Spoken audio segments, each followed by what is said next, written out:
Hey everyone, this is Josh Fletcher here with another DS Laird Unstructured Geek interview, and I'm here with Nic Smith. Hey Nick, how are you? Hey, I'm doing well. Great, thanks for joining us. For those who don't know you, I'm sure it's not very many of our viewers, but where are you based and who you work for? Yeah, so I'm with SAP. I'm based in Vancouver, Canadian, on the West Coast, and I'm a longtime business objects um, guy. I've been with actually back to the Crystal days, so it's sort of my roots in BI, and spent a little bit of time. I moved down to the States, lived in Seattle, spent some time at Microsoft, and then joined SAP back in 2010, working on all things BI, analytics, mobility, data visualization. Yeah, Fantastic. And what's your that's me. current role? Currently, I'm on the solution marketing team for analytics and looking after data visualization, mobile BI, all sorts of things within the portfolio. Um, so it's a globally focused marketing role, primarily around the positioning and messaging of what it is we do.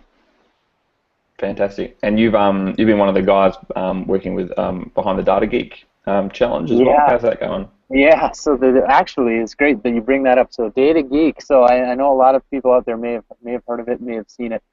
We actually this week we're wrapping up the Data Geek Challenge, and we've just posted the finalists. So anybody can check that out at sap.com/datageek and vote for your favorite Data Geek entry. There's 5 different categories, and the whole Data Geek Challenge is really it's a data visualization movement where we're asking everybody, customers, partners, whoever, to try out our visualization tools, Lumira in particular, predictive analytics, even Lumira on the cloud, and see what they can come up with, see what types of amazing visualizations and stories with their data, whether it's their business data or other types of data, and share with the community. So we've got all sorts of interesting stories of what others have created up there. We've got great data sample sets if you're not sure where to get started.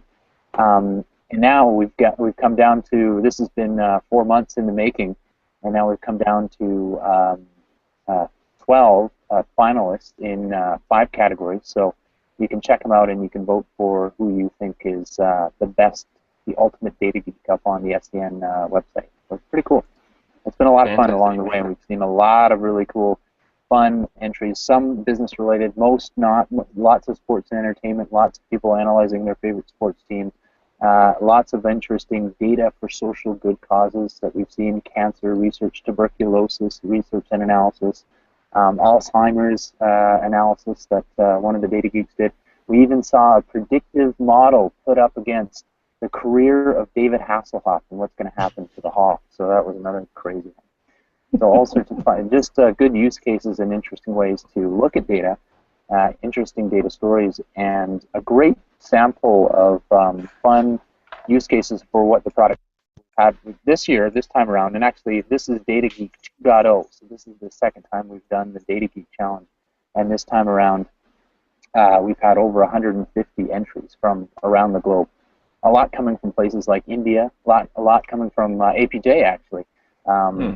folks across the pond, and then obviously North America and EMEA sending in a whole bunch too. So the data geeks are global. That's great. And And I'll put the link in the show notes too, so yeah, people and can hold go on, and I got vote. to get a Yeah. shirt. Throw me a shirt here. One sec. I'm getting my one of my data geek. Yeah, just throw me that shirt. I need to show the folks here what. So this is the. You have one of these, so you know what it looks I like. do. So here we go. That's the official Data Geek limited edition. There's the back. There's the Lord of Dark Data on the back. Limited edition Data Geek shirt. Everybody that entered got one of those, and yeah, we only have 2 left. So Got through them all. they're mine. Fantastic. I get to keep one. Give one to my mom.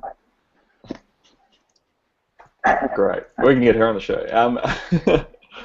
So, She knows a lot just about BI. I yeah, tell her all the time. She's working on her data models. good, good. Good. So, just some quick personal questions. Not too personal. What kind of mobile device do you have on you right now? Sitting right beside me is iPhone, the latest one, Tablet? and tablet is an iPad, and I have an Android tablet kicking, a Samsung Galaxy Tab kicking around, but I primarily use the iPad.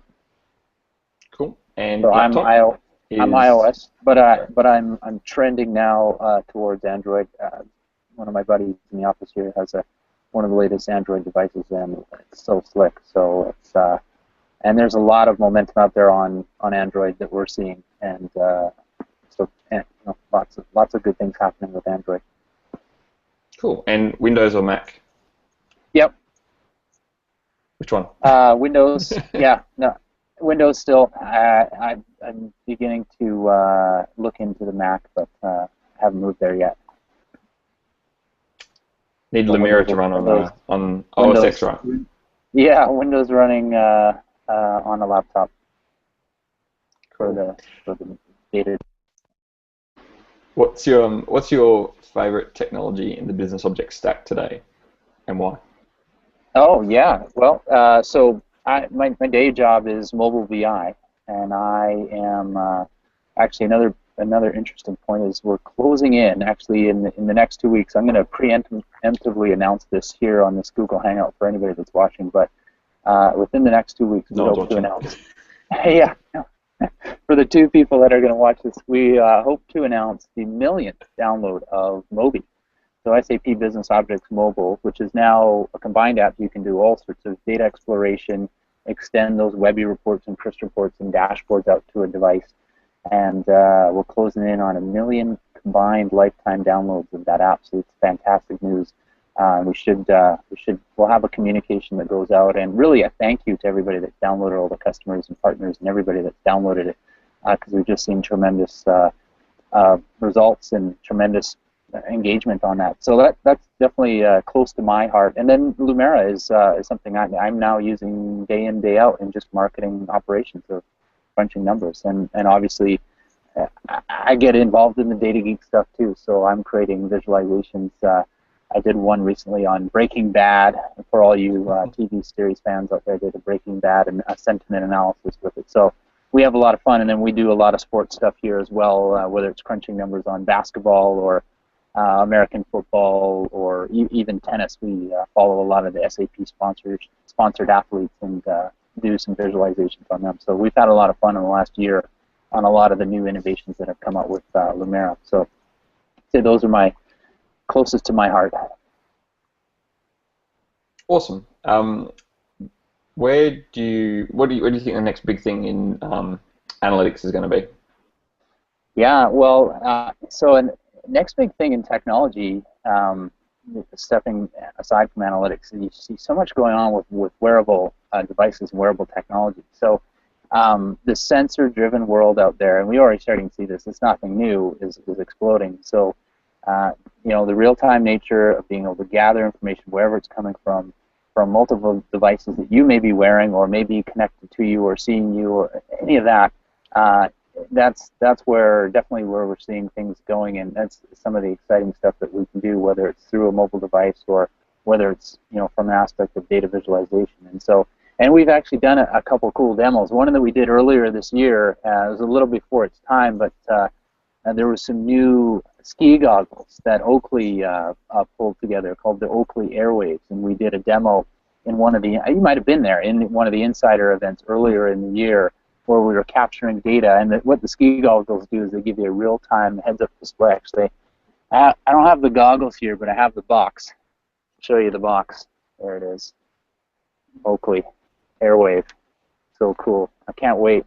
The snow's starting to fall in the mountains here in just outside of the city, so I'm going to get my goggles get the latest software on them. So what the goggles do is they capture your data as you're going down the mountain, how fast you're going, what your altitude is.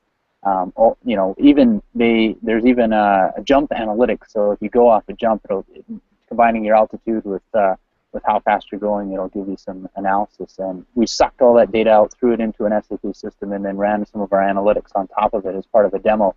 But it started to give the sense of what's possible with starting to pull in this information coming from the Fitbits, the fuel bands, the sensor data that's out there. So I think we'll see much more of that, and that really combines the art of how do you take information that's coming from your corporate source system and mash it together with information that's out there that's unstructured, that's flowing, that's um, just coming from a sensor, for instance. So I think that's a big part of next year and a few years to go. And then I'll add my 2 cents in on the other piece that is super exciting for SAP customers, and the direction we're going with advanced analytics. And I know you're a big fan of things going on with predictive, but we'll see a tremendous amount of innovations and advancements going on with predictive.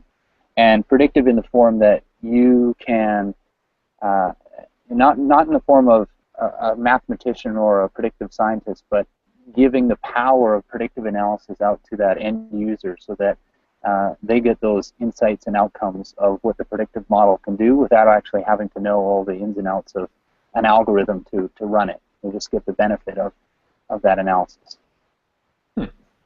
Cool. So what do you do for fun when you're not at the SAP office? Yeah.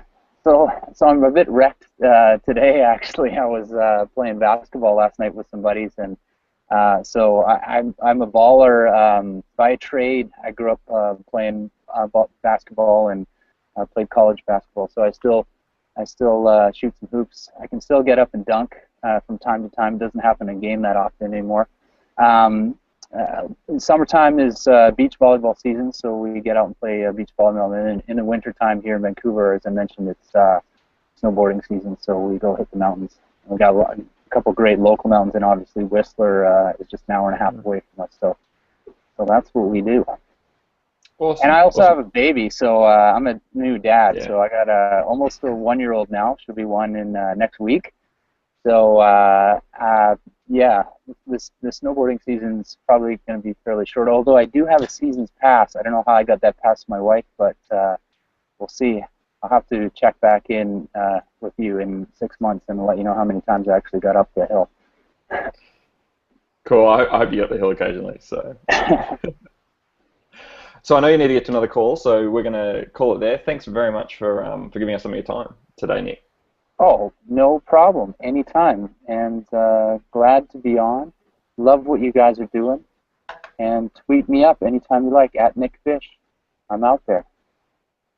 Awesome. All right. Have a good day. Thanks, Josh. Bye. This podcast is hosted and sponsored by EV Technologies. Visit us on the net at savethecms.com. D-Slayer!